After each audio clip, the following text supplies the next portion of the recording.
Hello বন্ধুরা, চলে এসেছি একটা নতুন ভিডিওর সাথে। আমি পিঙ্কি, পিএস ফ্যামিলিতে তোমাদের সবাইকে স্বাগতম। আশা করছি তোমরা ভালো আছো, আমিও ভালো আছি। জানো তো, আজকের ভিডিওটা শুরু করছি কিন্তু এখান থেকে। দেখো, আমি হঠাৎ করে বিছনা ঠিক করছি। কিসের জন্য? এখন বাজে কিন্তু বেলা 2টো। আজকের ব্লগটা 2টোর থেকে স্টার্ট করেছি। কেন বলো তো? 2টোর সময় হঠাৎ খবর পেলাম মা আর বাবা আসছে। কিসের জন্য আসছে তোমাদেরকে বলছি চলো। কিন্তু বাবা মা হঠাৎ করেই আসতে হলো। আর এই দেখো, আমি চাদরটা, বাবা মা আসবে শুনে বিছনা চাদর টাদর সব চেঞ্জ করে ফেললাম। যতই হোক বাবা মা আসছে, বিছনা চাদর টাদর কালো মানে থাকলে কেমন লাগে না, কদিন ধরে পাতা রয়েছে। এই জন্য দেখো চেঞ্জ করে বালিশের কাভার টাভার সমস্ত কিছু চেঞ্জ করেছি। আগে কিন্তু সমস্ত কিছু কেচে টেচে এসেছি, কেচে মেলে টেলে দিয়ে এসে তারপরে বিছনা চাদর টাদর ঠিক করছি। এরপরে যাব ছেলেদেরকে স্কুল থেকে আনতে। মোটামুটি কিন্তু আমার এইদিকে বিছনা গোছানো হয়ে গেছে। এরপরে তোমার হচ্ছে তোমার জামা কাপড় যা আছে সেগুলো আমি গোছাবো। যাই হোক, বাবা মা আসছে, একটু তো আনন্দ আছে, তার সাথে একটু মানে দুঃখও আছে। সেগুলো তোমাদেরকে পরে বলছি। চলো ভিডিওটা দেখতে থাকো, আশা করছি ভালোই লাগবে। এই দেখো, এইটা হচ্ছে আমি অ্যামাজন থেকে নিয়েছিলাম একটা নাইট শ্যুট। কিন্তু কি বলো তো, এটা চেঞ্জ করতে হচ্ছে, কারণ এটা সাইজটা একটু ওরা ছোট দিয়ে দিয়েছে। মানে ওদের ভুল না, আমাদেরই ভুল। আমার ছেলে একটু ভুল করে ফেলেছিল। যাই হোক, এটাকে চেঞ্জ করতে হবে দেখে আমি আবার সুন্দর করে গুছিয়ে প্যাকিং করে রাখলাম। মানুষের জিনিস হলে কী হবে বলো, সেটাকে যত্ন করে তাদের কাছে পাঠালেই তো ভালো না, জিনিসটা লাট না করে। যাই হোক, তারপরে এই দেখো জামা কাপড়গুলোকে নিয়ে বসে পড়েছি। জামা কাপড়গুলো কিন্তু তোমার হচ্ছে মানে এক সপ্তাহে জামা কাপড় জমানো রয়েছে, টাইম পায় না দেখে এবার দেখো তাড়াতাড়ি করে জামা কাপড়গুলো গুছিয়ে ফেলছি। কেন কি, ছেলেদেরকে আবার স্কুল থেকে আনতে যাব। তখন তোমার 3:15-20 মতন বাজে, আবার 3:45-4টের সময় ছেলেদেরকে নিয়ে আসতে যাব। এর জন্য হুটোপাটা করে ঘরটা পরিষ্কার করে ফেলছি। বাবা মা এসে দেখলে কেমন লাগবে না বলো ঘরটা যাই হোক, তারপরে আমার জামা কাপড় গুছানো হয়ে গেছে। যেখানে যা থাকে, আলনায় যেটা থাকে, যেটা তোমার শোকেসের ভিতরে থাকে, সেগুলো সমস্ত কিছু আমি গুছিয়ে কমপ্লিট করে নিলাম। নিয়ে এবার বেরোবো ছেলেদেরকে স্কুলে আনতে। তারপরে দেখো, এই দেখো সন্ধ্যাবেলা না, তখন ঠিক রাত্রি 10:30 বাজে। এই যে মা আর বাবা ঢুকছে, কারণ আমাদের বাড়ির থেকে আসতে দুটো ট্রেন চেঞ্জ করতে হয়। মানে রানাঘাট থেকে, আমার বাবার বাড়ি রানাঘাটে আর আমার শ্বশুর বাড়ি হচ্ছে বাঘাযতীনে।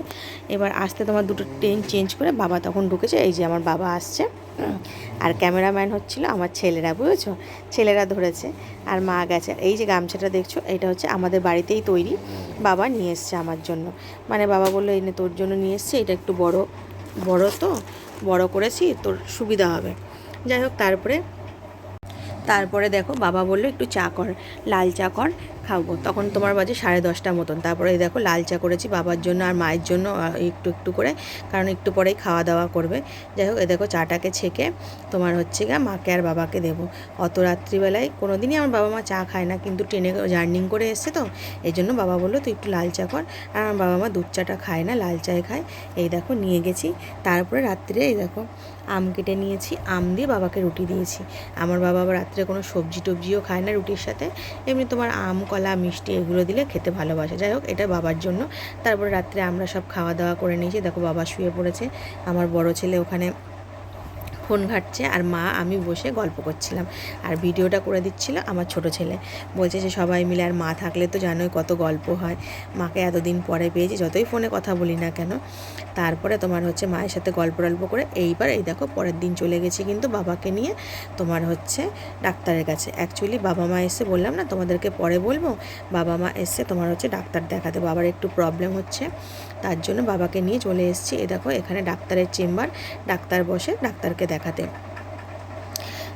তোমার হচ্ছে ডাক্তার ছিল তোমার মানে পরের দিন 9টার থেকে ছিল। তার পরের দিন সকালবেলা উঠে বাবা তোমার যা টুকটাক, এমন কিছুই না, সকালবেলায় কটা ছোলা বাদাম খেয়ে চলে গেছি। এই দেখো বাবা আমি, আর আমার অবস্থা দেখো কীরকম লাগছে দেখতে।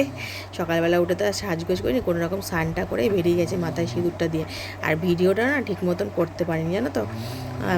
ভাবলাম ওখান থেকে দেখে যদি কেউ কিছু বলে টলে যে ভিডিও করা যাবে না, ফালতু লোকের কথা শুনতে জানো তো ভালো লাগে না। এর জন্য এই দেখো লুকিয়ে লুকিয়ে ভিডিও করেছি। আর ওই যে আমার পাশে আমার বাবা বসে রয়েছে। আর এটা কোথায় বলো তো, ডাক্তারের চেম্বারে। ডক্টর যখন বাবাকে দেখছে তখন দেখো আমি বসে বসে কী করবো, ভাবলাম একটু তোমাদেরকেও দেখায়। এই দেখো বাবাকে চেক আপ করছে ডাক্তার। যাই হোক, ডাক্তার বলল তোমার ভয়ের কিছু নেই, আর তোমার ওষুধ দিয়েছে, ওষুধ দিয়ে মানে দেওয়ার পরে বলেছে কদিন পরে 1 সপ্তাহ পরে আবার কটা টেস্ট করিয়ে বাবাকে নিয়ে গিয়ে দেখিয়ে আসতে। যাই হোক, তারপরে ওখান থেকে পাশে এক বান্ধবীর বাড়ি ছিল, ওই দেখো বান্ধবী কিছুতেই ছাড়েনি, বলছে না কাকুকে নিয়ে এসছো, মানে আমার বাবাকে নিয়ে এসে চলো আমাদের বাড়িতে যাবে। তারপরে যাওয়ার পরে ওই দেখো চা খেতে দিয়েছে, আর হচ্ছে গা তোমার লুচি তরকারি দিয়েছে। ওটা আমার বান্ধবী আর বান্ধবীর মা সবাই মিলে বসে গল্প টল্প খাচ্ছে, কিছুতেই ছাড়লো না। ওখান থেকেই টিফিনটা সেরে চলে আসলাম, জানো তো। ভালোই হলো, বান্ধবী বাড়িতে বাবার বাড়িতে এসে কিছু খাইটাইনি। আর ওদের বাড়িটা এত সুন্দর জায়গায়, একদম বাঘাযতীনের রাস্তার ওপরে, দেখো এই দেখো মানে ওদের ঘরে বসে বসে এই যে একদম পুরো টাউনের ওপরে সমস্ত কিছু বাইরের দেখাটা, মানে গাড়ি টাড়ি কোন বাস কোথায় কি আসে সব দেখা যায়। তারপরে ওদের বাড়ির থেকে বেরিয়ে চলে গেছি মিষ্টির দোকানে। ভাবলাম একটুখানি মা বাবা এসছে অনেক দিন পরে, যাই আমাদের এখানে এটা নামকরা মিষ্টির দোকান, এখান থেকে একটু মিষ্টি নিয়ে যাই। বাবা মা তো না, বাবা মার মানে কথা বাড়ির সবার জন্যই নিয়েছিলাম। এবার এই মিষ্টি মানে দিনের বেলায়ও খাওয়া হলো, আর রাত্রিবেলায় তোমার রুটি দিয়ে খাওয়া হয়েছে, বুঝেছো। যাই হোক, এখান থেকে অনেক কাজ সেরেছি, বাবাকে নিয়ে ডাক্তার দেখিয়েছি, তারপরে মিষ্টি নিয়েছি, নিয়ে আবার চলে গেছি ব্যাংকের তো আর তোমাদের শ্যুটটা করতে পারি না, ওখানে কাজটা করে চলে এসেছি। এই দেখো বাড়িতে আমার মা রুটি খাচ্ছে, গরমে ঘেমে একটু তাকাও, রান্নাঘরটার আমাদের যা অবস্থা। এই যে সবজি মবজি দেখাবি না, রান্না হবে। আর এই যে মা রান্না করবে, এই জন্য কেটে রেখেছে। পুঁই শাকের তরকারি হবে, এই যে ভাইয়ের মাছ, চিংড়ি মাছ বলেছিলাম অল্প নিয়ে আসতে, কত নিয়ে আসছে। চিংড়ি মাছ হবে পুঁই শাক দিয়ে যখন তারপরে এদিকে দেখো মা চিংড়ি মাছ দিয়ে পুঁই শাক রান্না মানে বসিয়ে দিয়েছে।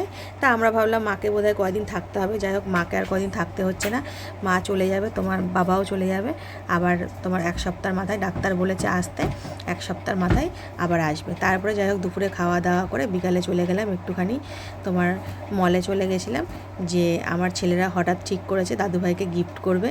যাই হোক এখান থেকে গেছিলাম কেনাকাটা করতে, তারপরে কেনাকাটা করে বাইরে তোমার হচ্ছে কিছু মানে খাওয়া দাওয়াটা করে তারপরে বাড়িতে এসেছি, বাড়িতে এসে খাওয়া দাওয়া করে শুয়ে পড়লাম। তাহলে ভিডিওটা না বাড়িয়ে এখানে শেষ করলাম, টাটা।